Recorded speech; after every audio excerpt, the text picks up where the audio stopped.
Pedi ao Senhor que me confiasse algo para essa noite, e o Espírito Santo de Deus me levou a Ezequiel, capítulo de número 37. Então, se você trouxe a palavra de Deus e deseja abri-la, compartilhe conosco o texto. Se não, apenas abra muito bem os seus ouvidos, e isso será o suficiente, porque a fé vem pelo ouvir, e o ouvir da palavra de Deus. Então, se você continuar prestando atenção como você está fazendo, isso é o suficiente. Glória a Deus. Capítulo 37 do livro do profeta Ezequiel, versículo 1 em diante, diz assim o texto sagrado: Veio sobre mim a mão do Senhor, e Ele me levou no Espírito do Senhor. Veio sobre mim a mão do Senhor, preste muita atenção. E Ele me levou no Espírito do Senhor, e me pôs no meio de um vale que estava cheio de ossos, e me fez andar, em outras versões, e me fez passar ao redor deles. E eu vi que eram muito numerosos sobre a face do vale, e estavam sequíssimos. E Ele me perguntou: Filho do homem, poderão viver esses ossos? E eu disse: Senhor Deus, Jeová, Tu sabes. E Ele me disse: profetiza sobre estes ossos, e diga-lhes assim: ossos secos, ouçam a palavra do Senhor. Assim diz o Senhor Deus a estes ossos: farei entrar em vós o Espírito e vivereis.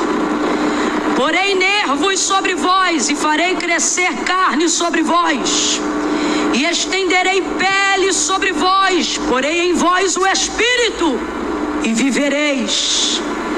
E então sabereis que eu sou o Senhor. Portanto profetizei como se me deu ordem. Por favor, guarde isso. Portanto profetizei como se me deu ordem. Guarde isso, eu vou repetir a terceira vez. Portanto profetizei como se me deu ordem. E enquanto eu profetizava, houve um ruído, um barulho, e os ossos se ajuntaram, cada osso a seu osso. E eu olhei, e vieram nervos sobre eles, e cresceu carne, e estendeu-se a pele sobre eles, mas não havia neles espírito. Então Ele me disse: profetiza ao Espírito, profetiza, ó Filho do homem, e dize ao Espírito: assim diz o Senhor Deus, vem dos quatro ventos, ó Espírito, e assopra sobre estes mortos para que vivam. Profetizei como Ele me deu ordem. Então o Espírito entrou neles, viveram e se puseram em pé, um exército grande e extremo. E você diz amém por essa palavra. Glória a Deus. Veja, a palavra do Senhor, ela nos afirma, de acordo com o autor da carta aos Hebreus, que tudo que existe, tudo que há, não foi feito por prova aparente do que se vê, mas antes, céu, terra, tudo que você vê, tudo que você toca, tudo que você sente, tudo que é tangível, físico, material ou sensível, abstrato e imaterial, tudo que faz parte da sua existência, é isso que o autor da carta aos Hebreus está dizendo. Céus e terra, tudo que existe, tudo que há, não foi feito por prova aparente do que se vê, mas antes foram criados pelo poder da sua palavra. Que palavra o autor da carta aos Hebreus está se referindo? Ele está se referindo à palavra de Deus. Ele está dizendo que tudo que existe e tudo que há só está diante de nós e podemos tocar e reconhecer como existência, como criação do mundo, porque Deus manifestou a sua palavra. Guarde isso, por favor, e complete aí. Porque Deus manifestou a sua? Porque Deus manifestou a sua? Então veja. Agora, pense comigo, eu gostaria que você pensasse comigo. Não pegue o celular, não. O que você vai gravar, passa. O que você bota no coração, vai aonde você entrar. Então, continue com essa mesma reverência. Continue com essa mesma reverência. Então, veja, eu quero que você pense comigo. Nós estamos falando sobre o poder da palavra de Deus. Esse é o poder da palavra de Deus. Ela traz à existência as coisas que não existem. Agora, vamos Vamos para Gênesis 1, só para a gente poder confirmar biblicamente e concordar com aquilo que o autor da carta aos Hebreus está falando. No princípio, a terra era sem forma e vazia, havia trevas sobre a face do abismo, o Espírito de Deus se movia sobre a face das águas. E disse Deus, quem lembra? Haja luz, e houve luz. Agora eu quero que você raciocine comigo. Deus é o nosso Senhor, Criador dos céus e da terra, o Todo-Poderoso. Em Ele não há sombra alguma de dúvida ou variação. Ele é o eterno. Ele não existe porque não foi criado. Ele é desde sempre, como disse para Moisés: eu sou. Ok? Então, se Deus quisesse criar tudo que existe, tudo que há, com apenas a expressão de um pensamento, sem que houvesse necessidade de uma verbalização, por favor, não me deixe sozinha, raciocine comigo. Deus poderia ter feito existir tudo que existe e há, sem a necessidade de verbalizar nenhum tipo de palavra, sim ou não, igreja? Sim, Ele poderia. Ele sabe de todas as coisas. Ele é o Senhor, Ele poderia fazer mares, oceanos, rios, água doce, água salgada, firmamento, céu, terra, estrela, lua e todas as coisas, sem que Ele tivesse necessidade de manifestar nenhuma palavra.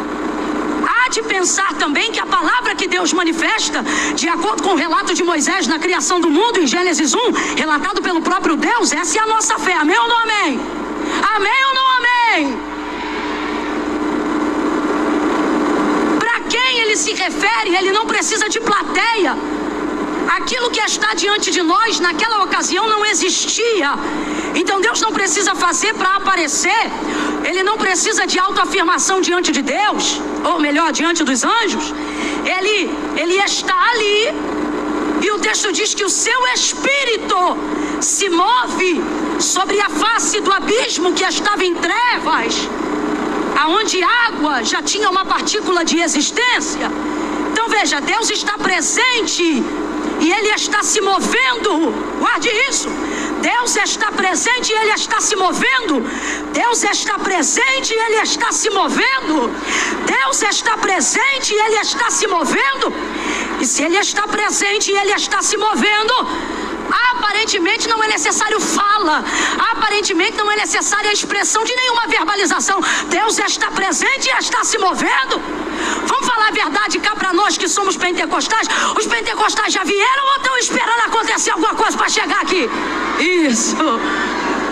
Então veja, quantas vezes já sentimos a presença de Deus presente e se movendo sem que Ele manifestasse palavra alguma. Essa experiência é real entre nós, sim ou não?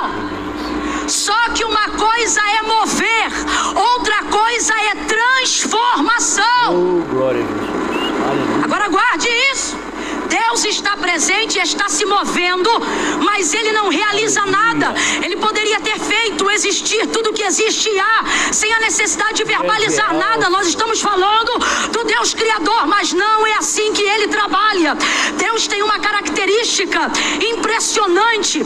Ele tem princípios que estabelece para nós. E como Ele é Deus, Ele poderia estabelecer os princípios e não teria obrigação nenhuma de ter que cumpri-los, porque Ele é Deus. Mas Deus é muito coerente, apesar da sua soberania. Se eu fosse você, eu tinha dado um glória.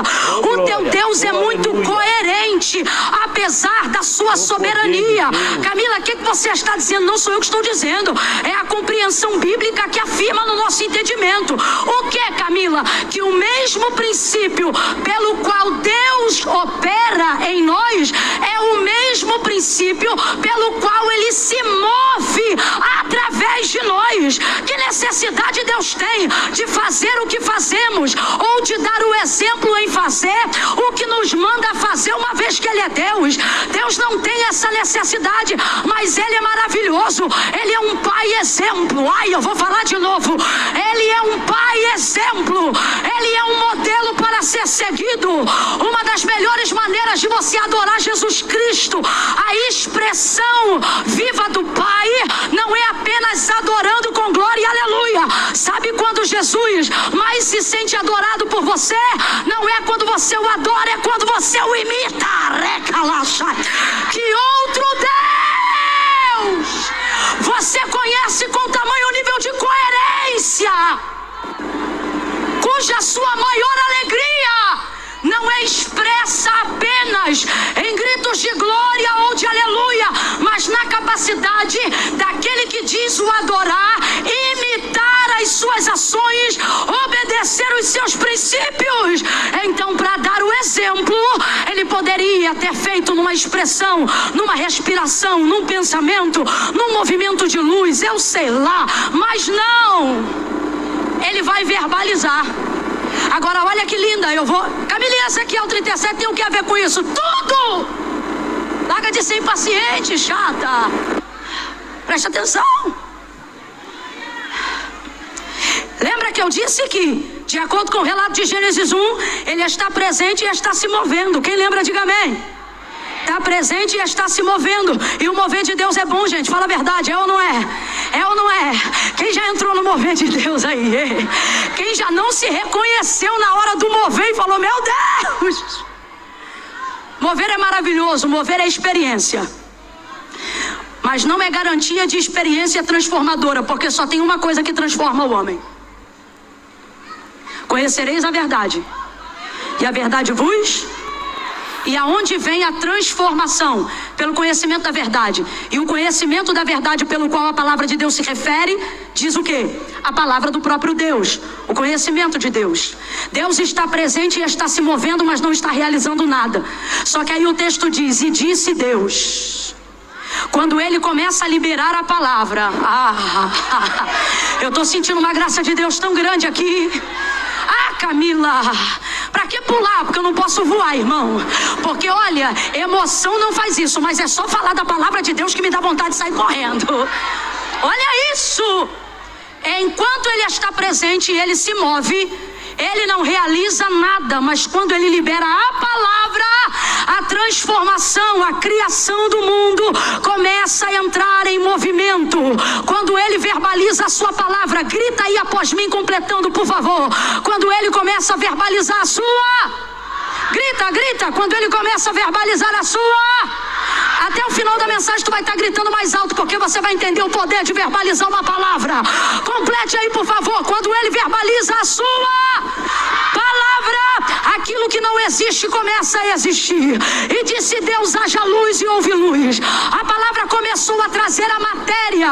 O espiritual começou a coordenar sobre o físico. Veja, o material e o físico não existia. Foi o espiritual que trouxe à existência aquilo que é físico e aquilo que é material. Há um convite de Deus para a sua igreja nessa noite. Que convite é esse, Camila? Que nós voltemos a dar mais crédito ao que a palavra de Deus diz do que ao chão que a gente pisa. A gente dá mais crédito ao que a palavra de Deus diz do que a cobertura da sombrinha sobre as nossas cabeças.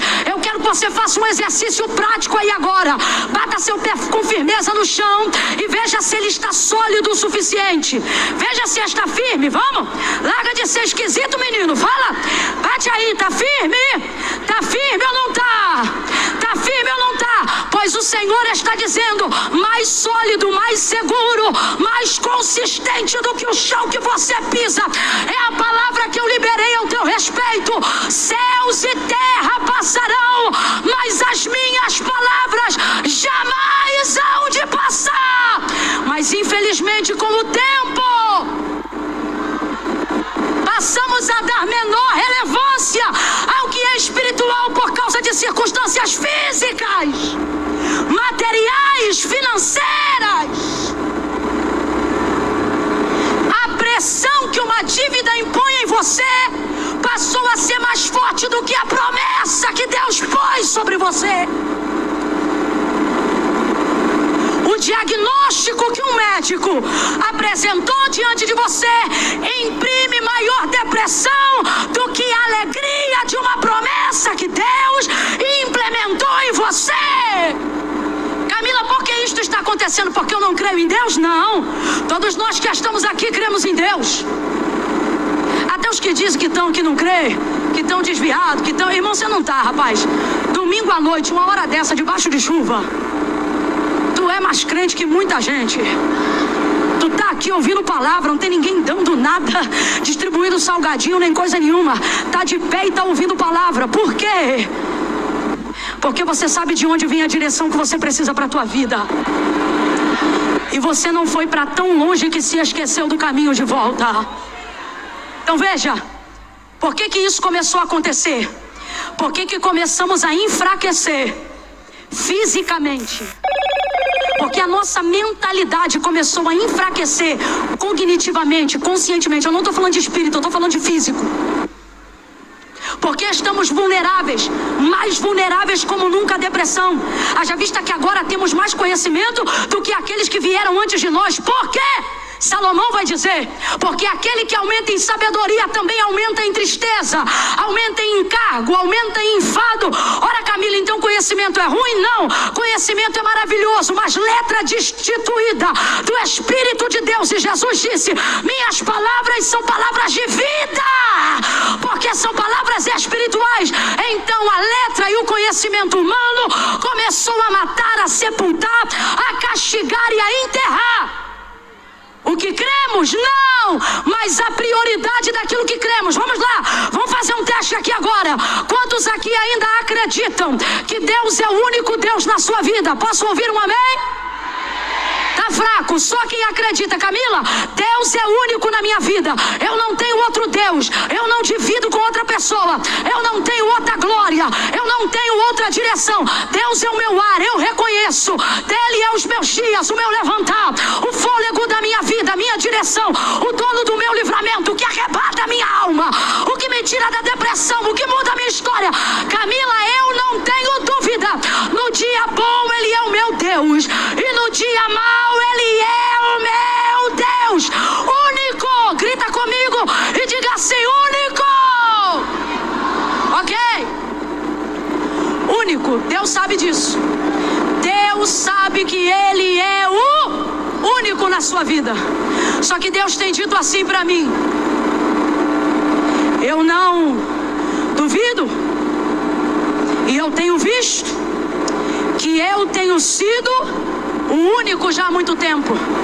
Se Ele é o único, porque eu estou debaixo de abalo. Se Ele é o único, porque circunstâncias físicas estão se sobrepondo à minha capacidade espiritual. Se Ele é o único, porque eu tenho sido abalado. Ele está dizendo, eu sou o único e não deixei de ser o único, mas já há um tempo eu deixei de ser o primeiro. Não o escutou? Ou escutou tanto que entendeu e reagiu corretamente, pensando. Deus está dizendo, fala a verdade. Entra agora em estado de consciência. Fala a verdade. Algum outro Deus disputa com a sua fé? Não. Deus é o único. Amém ou não amém? Ele está dizendo, eu vejo que eu sou o único, mas eu tenho visto que eu já não sou mais o primeiro. Vamos de novo? Ele está dizendo, eu tenho visto que eu não deixei de ser o único, mas deixei de ser o primeiro. E tem diferença. Ele pode continuar sendo o único, deixando de ser o primeiro. Outras coisas que não são deuses estão perdendo ou tirando de nós o lugar de prioridade de Deus. Deus está dizendo, eu não estou perdendo nem para outro Deus, eu estou perdendo para coisas que nem Deus são. A gente já levanta pegando o celular.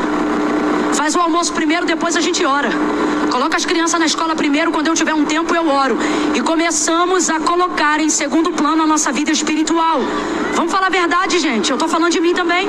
Quantas vezes as circunstâncias físicas e externas imprimiram sobre nós maior pressão, fazendo-nos compreender ou achar que era melhor orar depois, jejuar depois, buscar depois, porque não tínhamos tempo para fazer com aquilo agora. Então, por que esse comportamento começou a ser adotado quase que inconscientemente por nós, numa movimentação instintiva da necessidade da carne? Por que que isso passou a acontecer? Porque passamos a acreditar que aquilo que tocamos, que aquilo que vemos, que aquilo que sentimos é maior do que aquilo que ouvimos. Começamos a achar que a palavra de Deus é abstrata e não é mais concreta do que o chão que você pulou aí. E Deus está dizendo, não é o físico que muda o espírito, é o espírito que rompe o físico. Olha o que João disse, que Deus é espírito. Vem comigo, gente. Deus é... Vem comigo, gente. Deus é... Mas eu não sei se por força de uma agenda artística manipulada por Satanás, com o passar dos anos, foi se incutindo na nossa ideia, desde a década de 80, e não é por isso a coincidência de um declínio, não de conhecimento, mas de decadência espiritual. Houve crescimento de conhecimento, mas houve arrefecimento de poder. E há uma incoerência nisso. Então eu não sei se por uma agenda globalizada, satânica, sutil e incutida, quantas vezes passamos a ver cenários, a estar diante das telas, aonde os espíritos na verdade são fracos. Espíritos não aguentam segurar coisas sólidas. Qual é a visão de espírito que a gente tem? De fantasma que atravessa a parede, que não pode ser segurado e que também não tem força para segurar nada. Aí vem João dizendo, Deus é espírito, e importa que ele seja adorado em espírito e em verdade. Então veja, a verdade é que na nossa cabeça enfraquecemos a potência espiritual, achando que o que é espiritual pode ser secundário, porque não é tangível. Mas volta para Gênesis 1, tudo que você toca, tudo que você vê, tudo que você pisa, não foi feito do que é visto, foi feito do que é ouvido, das palavras de Deus. E disse Deus, haja luz, e houve luz. Grita comigo assim, diga a palavra, diga a palavra.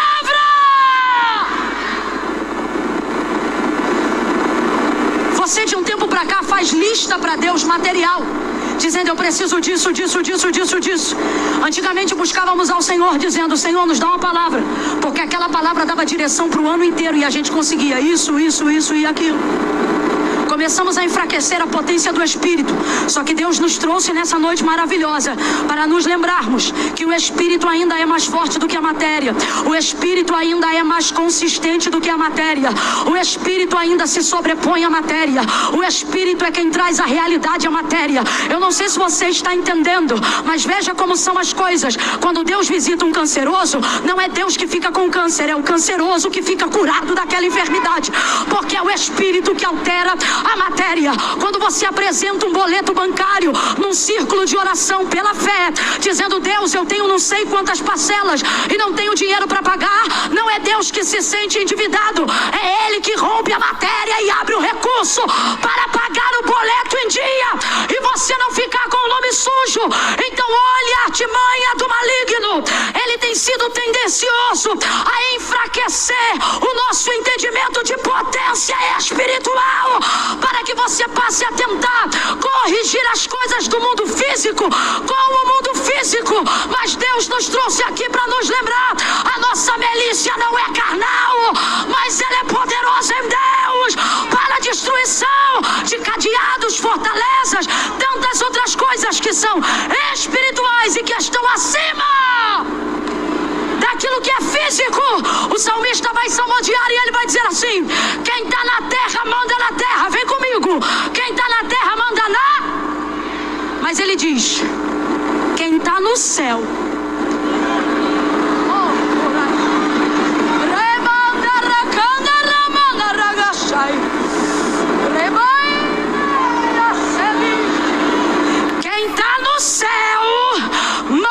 no céu, manda na terra e manda embaixo da terra. Deus está dizendo, volte a dar valor ao Espírito. Celebramos a temática de Pentecostes nessa noite, sim ou não? Vamos lá, celebramos a temática de Pentecostes nessa noite, sim ou não? Olha a temática de Pentecostes, quer conhecer a temática de Pentecostes, Atos 2? Jesus já havia liberado a palavra. Ele havia liberado a palavra, primeiro a palavra, depois o Espírito. Se tiver primeiro o Espírito, mas não tiver palavra, não acontece nada, lembra? Gênesis 1. Tinha o Espírito, mas não tinha a palavra. Aconteceu o quê? Nada! Tenha medo não, depois lê Gênesis 1 em casa. Mas depois que vem a palavra, aí vem o Espírito, porque o Espírito age de acordo com a... Então primeiro vem a palavra. Qual foi a palavra que Jesus enviou aos 12? Eu vos dou o poder. Amém? Antes dele ser assunto aos céus, ele disse, eu vos dou o poder. Essa foi a palavra.